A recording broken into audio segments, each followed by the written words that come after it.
নমস্কার, SR astrology চ্যানেলে আপনাদেরকে অনেক অনেক স্বাগত। আমি সায়নী শাস্ত্রী। আমি শ্রীরূপন অ্যাস্ট্রোলজার। আজকে একটা জাতকের হাত নিয়ে আমরা এসেছি, দুজনে মিলে হাতের একটা বিশ্লেষণ করব। আপনারা যদি এই ধরনের বিশ্লেষণ চান তাহলে স্ক্রিনে যে নাম্বার দেখতে পাচ্ছেন এই নাম্বারে আপনারা সরাসরি যোগাযোগ করুন, অথবা আমাদের চেম্বারে আসতে চাইছেন তাহলে অবশ্যই চেম্বারের জন্য বুকিং করুন। আমাদের চেম্বার হচ্ছে কলকাতা, বহরমপুর, শিলিগুড়ি। চলুন আমরা দেরি না করে ভিডিওটা শুরু করি। একটা হাত বিচার করার সময় হাতের গঠন, হাতের ধরন, হাতের প্রকৃতি অবশ্যই বিচার করবেন। তার বাইরে অবশ্যই আরও অনেক কিছু কথা আমরা বলবো। চলুন আমরা হাতটা বিচার করি। মেয়েরা বাম হাতটা দেখবেন, না ছেলেরা ন্যাচারালি পুরুষ যারা তারা ডান হাতটা দেখবেন। একটা হাত বিচার করার সময় দেখুন হাতের এই যে দেখতে পাচ্ছেন চন্দ্র একটু নিচে আছে।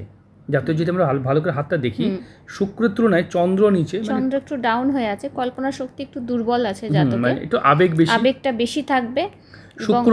শুক্র দুর্বল হলে কি হয়, একটু শারীরিক ক্ষমতা একটু কমে যায়, মানে শরীরে ক্যালসিয়াম জনিত যে সমস্যাগুলো সেটা বেশি দেখা যায়। আমরা পরে সে বিষয়ে আলোচনা করব। প্রথম কথা হচ্ছে দেখবো হাতে আয়ু রেখা কেমন সেটা আলোচনা করব। দেখুন হাতে আয়ু বলে দেবে জাতক কতদিন বাঁচবে বা তার রোগ ব্যাধি। প্রথম থেকে যদি আয়ু রেখা দেখা যায়, আয়ু রেখা দেখুন এই দিক থেকে খানিকটা ফ্যাটি, এই দিকটা একটু ফ্যাটি হয়ে আছে। তাই প্রথম দিকে কিন্তু স্বাস্থ্যহানির যোগ থাকবে, আস্তে আস্তে আস্তে আস্তে ভালোর দিকেই যাচ্ছে। তাই আস্তে আস্তে শারীরিক যেটা অবনতি সেটা কিন্তু উন্নতির দিকেই যাবে। এবার আমরা দেখব হাতের যদি আয়ু রেখা বিচার করা হয় তাহলে আয়ু কত কি বলছে। দেখুন এখান থেকে আয়ু শুরু হয়, একদম আয়ু রেখা এই পর্যন্ত যায়, তাহলে আমরা এভারেজ মানে 80 বছর আয়ু আমরা ধরে নিতে পারি। তাহলে 80 বছর জাতক আয়ু পাচ্ছে, সেই ব্যাপারে কোনো সন্দেহ আমাদের নেই। চলুন আমরা দেখব হাতে মস্তিষ্ক রেখা দেখব। জাতকের কতটা পড়াশোনায়, কতটা জ্ঞান, কতটা বুদ্ধি রাখে, এটা ডিপেন্ড করে মস্তিষ্ক রেখার উপরে। তাহলে মস্তিষ্ক রেখা যদি এরকমভাবে সুন্দরভাবে থাকে তাহলে বলা যায় জাতক যথেষ্ট বুদ্ধিমান, যথেষ্ট বুদ্ধি রাখে, এবং মানে কি বলবো, খুব জটিলও নয়, কুটিলও নয়, একদম মানে সহজ সরল, কিন্তু আবার বুদ্ধি রাখে। এবং হৃদয় রেখাও কিন্তু খুব ভালো, এবং সব কথায় গায়ে মাখে না, সুন্দরভাবে জীবন কাটায়। তবে মেন যে প্রবলেম জাতকের হাতে শনির আড়ি রেখা। দেখুন এই আড়ি রেখা দুটো আড়ি রেখা যাদের হাতে থাকে এবং এখানে রম্বস সাইন করে যায়, তারা কিন্তু ভীষণ সমস্যায় পড়ে, আর্থিক সংকট মানে তাদেরকে বেশি পড়তে হয়, এবং কাজের ক্ষেত্রে বাধা বিঘ্ন এগুলো কিন্তু লেগেই থাকে। তাহলে আমরা দেখব হাতের দেখতে পাচ্ছেন এইখানে একটা ট্রায়াঙ্গেল, গুপ্ত শত্রু বা পৈতৃক সম্পত্তি পাওয়ার যোগ, এটাও কিন্তু তার আয়ু রেখার উপরে ট্রায়াঙ্গেল আছে, এবং এখানেও আছে, এখানটাতেও একটা ট্রায়াঙ্গেল আছে, তার পাওয়ার যোগ আছে, প্রাপ্তি, অর্থপ্রাপ্তি এগুলোকেও বোঝায়। এগুলো এই ট্রায়াঙ্গেলগুলো কিন্তু আছে, কিন্তু জাতকের কেতু কিন্তু দুর্বল, তার জন্য কিন্তু ঘটছে না। কেতু দেখুন ভালো করে, কেতু ভীষণ দুর্বল, কেতুর স্থানটা পুরো গর্ত হয়ে গেছে, এই জায়গাটা গর্ত, তার জন্য জাতকে অস্তিত্ব নিয়ে সংগ্রাম লড়াই করতে হবে। মানে আপনাকে লোকের কাছে নিজেকে যেন প্রুফ করতে হয় সব সময় যে আপনি কি ধরনের কাজে যোগ্য কিনা, এটা একদম ঠিক, এটা প্রুফ করা ব্যাপারটা থাকবে। তাহলে আমরা যদি দেখি এই মুহূর্তে দেখুন চন্দ্র, যদি আমরা দেখি চন্দ্র থেকে রেখা একদম সেপারেট হয়েছে, একটু দূরে থাকার যোগ, বা কর্মসূত্রে আপনাকে বাইরে ছোটাছুটি করার কাজে আপনাকে থাকতে হবে, বা সেই রকম কর্ম আপনার পাবেন, সেই ধরনের কাজে আপনার জীবনে হবে। এই ধরনের যারা থাকেন, যারা ট্রান্সপোর্ট ডিপার্টমেন্টে কাজ করেন তাদের হাতে, বা অন্যান্য যারা বিদেশ বা বাইরে থাকেন তাদের কর্মসূত্রে কাজের জন্য তাদেরকে বা যারা উদার থেকে হঠাৎ করে স্বার্থপরের দিকে চলে যায়, কারণ নিজেকে নিয়ে না ভাবলে তো হবে না। এটা কিন্তু আত্মকেন্দ্রিক রেখা হিসেবেও ধরা হয়। প্রত্যেকটা অনেক মহাপুরুষের হাতে দেখা যায় যে এগুলো নিজেকে সেলফ সাকসেস। আত্মকেন্দ্রিক মানে আপনারা কেউ এটাকে খারাপভাবে নেবেন না, আত্মকেন্দ্রিক হওয়াটা কিন্তু ভালো, নিজেকে নিয়ে ভাবা বা সেলফ মানে নিজেকে নিয়ে সঠিক জায়গায় নিয়ে যাওয়াকে বোঝায়।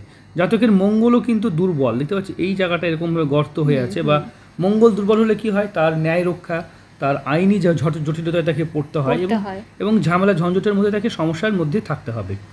বিবাহ রেখা, একটাই বিবাহ রেখা, হালকা ঝুঁকেছে, খানিকটা মাঝে মাঝে একটু মানে দাম্পত্য জীবনে একটু প্রবলেম, বিবাদ কলহ, এগুলো একটু সমস্যা, একটু ছোটখাটো সমস্যা, এমন কিছু বড় ধরনের কিছু প্রবলেম, কিছু সমস্যা নেই, তবে একটু ছোটখাটো প্রবলেম। এটা হেলথের জন্য হয়, অনেক সময় শরীর খারাপ হলে, বাড়িতে সংসারে নানান রকম কাজের মধ্যে ঠিকঠাক না কাজ করতে পারলেও সংসারে ছোটোখাটো একটা মনোমালিন্য বা একটা প্রবলেম থাকে, বা যেই জায়গাটা আমরা বলতে চাইছি এটা সেন্সিটিভ টপিক, আমরা এই বিষয়টা বলতে পারছি না, আপনি ফোন করে নেবেন। যারা এই ভাগ্য সংক্রান্ত বিষয়ে জানতে চাইছেন তারা অবশ্যই স্ক্রিনে দেওয়ার নাম্বারে যোগাযোগ করবেন। বাংলাদেশি বন্ধুদের জন্য বিকাশের ব্যবস্থা আছে, আপনারা বা যে কোনো দেশ থেকে আপনারা বিকাশ হোক বা অ্যাকাউন্ট নাম্বারে হোক পেমেন্ট করে আপনারা নিজেদের ভাগ্য বাড়িতে বসে জানতে পারবেন। জন্মকুষ্ঠী, হাত, ফেস, সংখ্যাতত্ত্ব আমাদের চ্যানেলের এরকম ভিডিও আছে, দেখতে পারেন।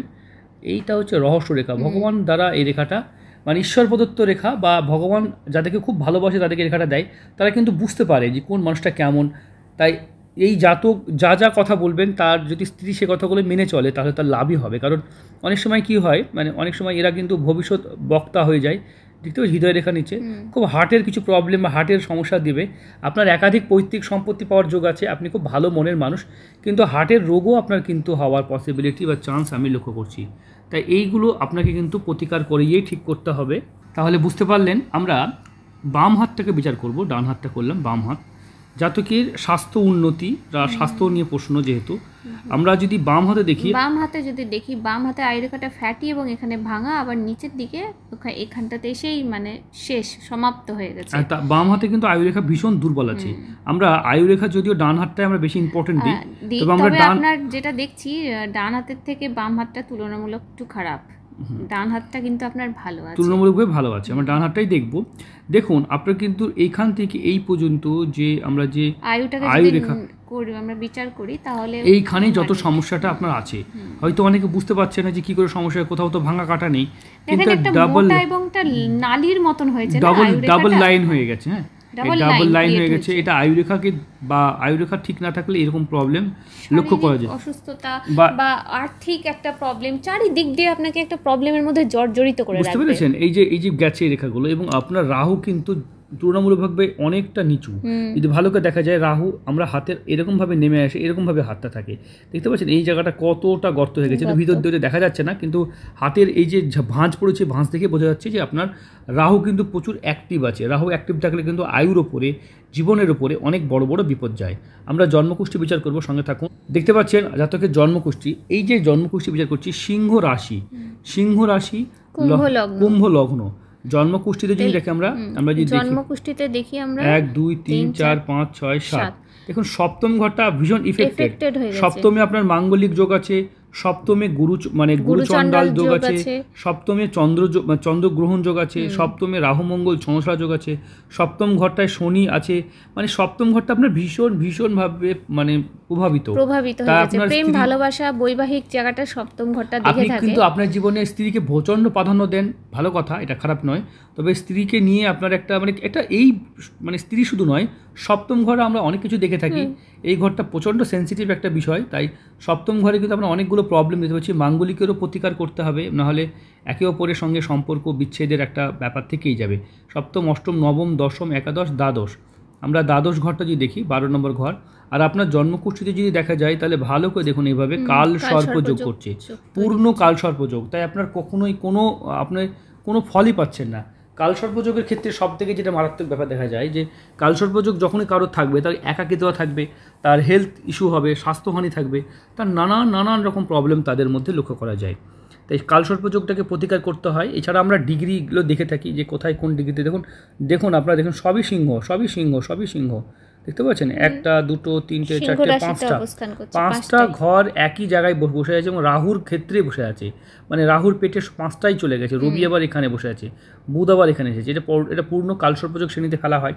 আমরা দেখব মঙ্গলের যেহেতু দশা চলছে জাতকের, চন্দ্রের দশাটাও ভালো যায়নি, মঙ্গলের দশাটাও খুব একটা ভালো যাবে না 28 পর্যন্ত। তাহলে মঙ্গলের পরে এই মুহূর্তে শনি চলছে। এখানেও কিন্তু সমস্যা, যদিও কাজের জায়গায় একটু প্রবলেম ছিল। তাহলে আমরা দেখব এই জায়গাটা দেখতে পাচ্ছি একটু হেলথ, জাতকের হেলথটাই মোটামুটি প্রবলেম আছে, ঠিক আছে। স্বাস্থ্যহানি, মঙ্গল যতক্ষণ থাকবে ততক্ষণ কিন্তু প্রবলেম করবে। মঙ্গলের দশাটা আপনার জন্য ভালো নয়। 2028 পর্যন্ত চলবে। 1 2 3 4 দেখুন এখানেও কিন্তু জীবনসাথী কুণ্ডলিতেও কিন্তু চতুর্থ স্থানে মাঙ্গলিক দেখাচ্ছে। তাহলে এটাও কিন্তু একটা সমস্যা আপনার, বুঝতে পেরেছেন। তাই আমরা যদি ভালো করে জ্যোতিষ বিচার করি, ঠিক আছে। আর আপনারা যারা হাত বিচার করতে চাইছেন স্ক্রিনে দেওয়া নাম্বারে অবশ্যই যোগাযোগ করবেন। তাহলে আপনার প্রতিকারগুলো আমরা পূর্ণ কালসর্পযোগ, মাঙ্গলিক যোগ আর মহামৃত্যুঞ্জয় কবচ এগুলো কিন্তু আপনি করাবেন, কারণ আপনার হেলথ নিয়ে একটা বড় প্রবলেম আছে। এই 3টে প্রতিকার আপনার কিন্তু লাগবে। এর অল্টারনেট কবচ স্টোন হয়, অল্টারনেট আপনার এর জন্য অনেক সময় মূল হয়, শিকড় হয়, বিভিন্ন ধরনের হয়, যেটাতে আপনার সুবিধা হবে আপনি সেটা করবেন। তাহলে আমি যে হাতটা দেখাচ্ছিলাম বাম হাত, দেখুন বাম হাতেও আপনার আয়ুরেখা যদি ভালো করে অধ্যয়ন করা হয় তাহলে কিন্তু ডাবল লাইন আয়ুরেখা দেখতে পাচ্ছেন, ডাবল লাইন মানে এভাবে ছড়িয়ে গেছে, মানে এভাবে ছড়িয়ে গেছে, মানে আপনি নিজে দেখে বুঝতে পারবেন মনে হচ্ছে যেন একটা নালীর মতন, একটা পাইপের মতন হয়ে গেছে, নালীর মতো হয়ে গেছে। এবং এই যে এরকমভাবে থাকে তো এভাবে ছড়িয়ে গিয়ে এরকম রেখাটা এরকমভাবে ছড়িয়ে গিয়ে হালকা হয়ে মুছে গেছে, ছড়িয়ে গিয়ে এরকমভাবে রেখা তৈরি হয়েছে, এরকমভাবে তৈরি হয়েছে। হ্যাঁ, এটা কিন্তু আপনার ঝাপসা হয়ে গেছে রেখাটা, দুটোই কিন্তু আমি এই হাতেও সেই দেখছি সেম রেখা। এরকমভাবে রেখা যখন কোনো রেখা একটা লাইন থাকবে, তো সেই লাইনটা যখন এরকমভাবে ঢেউ খেলানো, মানে আমরা যদি এরকমভাবে দেখি, এরকমভাবে দিয়ে ছড়িয়ে গেছে, এই জিনিসটা কিন্তু আয়ুরেখার ক্ষেত্রে খুব মারাত্মক, মানে কি হেলথ নিয়ে তাদের কিন্তু ভুগতে হয়, স্বাস্থ্যহানি তাদের কিন্তু থাকে। বুদ্ধি নিয়ে কোনো প্রবলেম নাই, তবে এরকম দেখুন, তো আপনার আস্তে আস্তে সময়ের সাথে সাথে শরীর ও স্বাস্থ্য সবই ভালো হয়ে যাবে। সরকারি চাকরি বা কর্মজীবনে ভালো হয়, কারণ হাতে যাদের রবি রেখা দেখতে পাচ্ছি এরকমভাবে নেমে আসে, তাদের চাকরি জীবনে বেশ ভালো হয়। তবে রবি রেখা দেখুন, পলিটিক্স রাজনীতির শিকার জাতককে হতে হবে, এখান থেকে রেখা উঠে যাচ্ছে, অবশ্যই মঙ্গল থেকে যাচ্ছে। আপনার কর্মজীবন, স্বাস্থ্য দুটোতেই কিন্তু প্রবলেম। প্রচণ্ড ভালো মনের মানুষ দেখতে পাচ্ছেন, হৃদয় রেখা একদম বেশি বড় হয়ে গেছে, উদার, বিনম্র, ভদ্র, সভ্য সব কিছুই আছে।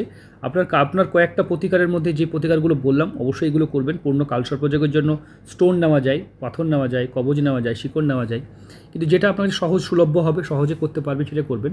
তাতে চন্দ্র কিন্তু খুব আবেগী, খুব আবেগপ্রবণ, খুব বেশি ভাবে, অত্যাধিক চিন্তা করা, এটা নার্ভের সমস্যা এনে দেয়, নার্ভের প্রবলেম এনে দেয়। একটু খাওয়া দাওয়া একটু যত্নশীল হন, ঠিক আছে, একটু ক্যালসিয়াম জাতীয় খাবারগুলো একটু বেশি করে খাবেন, শরীরে একটু সানলাইটে, সূর্যের আলোতে থাকবেন, এতে আপনার ক্যালসিয়াম ডেফিসিট পূর্ণ হবে। কারণ বডিতে আমাদের ক্যালসিয়াম মানে ইনটেক করতে গেলে অবশ্যই সানলাইট খুব দরকার, সূর্যের আলোতে না থাকলে কিন্তু হবে না। সূর্যের আলোতে একটু বেরোবেন বা একটু বসবেন, এটা অবশ্যই পুরো বডিতে সূর্যের আলো লাগাবেন, এটা আপনার জন্য ভালো হবে। তাই ভিডিওটা এই পর্যন্ত। আর অনেক কিছু শারীরিক আমি দেখতে পাচ্ছি, হাতে রক্ত কম, বডিতে অনেক কিছু প্রবলেম জাতকের আছে, সাদা লাল হয়ে আছে। যাই হোক, আপনি ফোন করবেন, কোনো বাজে নেশা বা কোনো খারাপ করতল নয়, কিন্তু যাই হোক আপনি প্রতিকার করার জন্য আমাদেরকে ফোন করবেন, আপনার প্রতিকারগুলো বলে দেওয়া হবে।